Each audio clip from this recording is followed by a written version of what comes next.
राष्ट्रवादी काँग्रेस माजी आमदार अनिकेत तटकरे आपल्यासोबत आहेत. त्यांच्याशी आपण बातचीत करणार आहोत. अनिकेतजी, आज वर्धापन दिन सोहळा आहे. खरं तर राष्ट्रवादीमध्ये असं पाहायला मिळतं की 2 वर्धापन दिन सोहळे होतात. तुम्ही कसं पाहताय? सर्वप्रथम तर तमाम राष्ट्रवादीच्या कार्यकर्त्यांना 26व्या वर्धापन दिनाच्या मनपूर्वक शुभेच्छा देतो.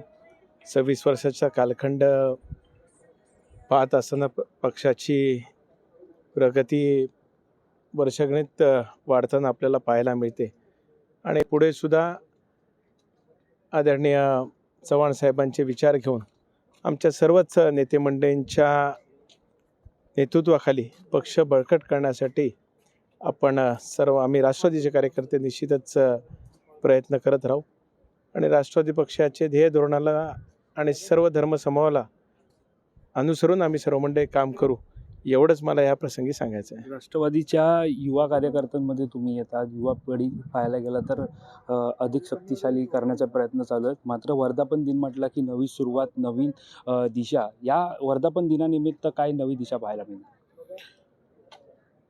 महायुतीच्या माध्यमातून राष्ट्रवादी काँग्रेस पक्ष आज दादांच्या नेतृत्वाखाली महाराष्ट्रात आपले पाय अधिक खोलवर रुजवण्याचा प्रयत्न करतात.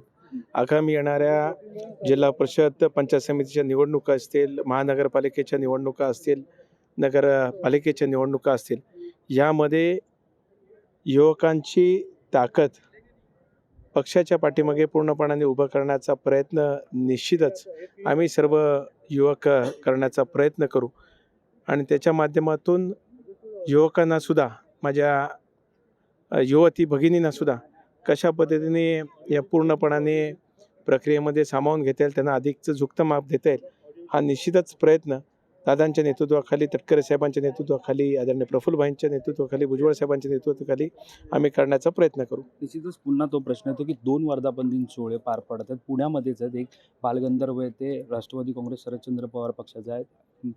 बालेवाडी येथे आपल्या राष्ट्रवादीचा वर्धापन दिन सोहळा पार पडतो. काय सांगाल एकंदरीत 2 वर्धापन दिन पाहता? त्या बाबतीत ज्येष्ठांनी आपलं मत व्यक्त केलं असेल, त्याच्यामुळे मी बोलण्यापेक्षा आम्ही अजितदादांना मानणारे सगळे मंडळी आहोत. चव्हाण साहेबांचे विचार मांडणारे सगळे मंडळी आहोत, त्याच्यामुळे निश्चितच त्याला अनुसरून आम्ही सगळं काम करू, एवढंच फक्त सांगतो. एकीकडे राज्यामध्ये शिवसेनेचे असतील, उद्धव ठाकरे असतील किंवा मनसेचे राज ठाकरे असतील, ते एकत्र येण्याबाबत चर्चा. दुसरीकडे पवार हे पण एकत्र येण्याबाबत चर्चा सुरू आहे. चर्चेकडे कसं पाहतात? या बाबतीत टिप्पणी करण्यासाठी अत्यंत लहान कार्यकर्ता मी आहे, त्याच्यामुळे त्या बाबतीतलं जे काही असेल ते वरिष्ठ पातळीवर ठरेल. जे ठरेल ते सर्वांनाच मान्य असेल. पण आजच्या घडीला राष्ट्रवादी काँग्रेस पक्ष अजितदादांच्या नेतृत्वाखाली भक्कमपणाने काम करत आहे, एवढंच मला सांगावंसं वाटतं. धन्यवाद तुमच्याशी बातचीत केल्याबद्दल.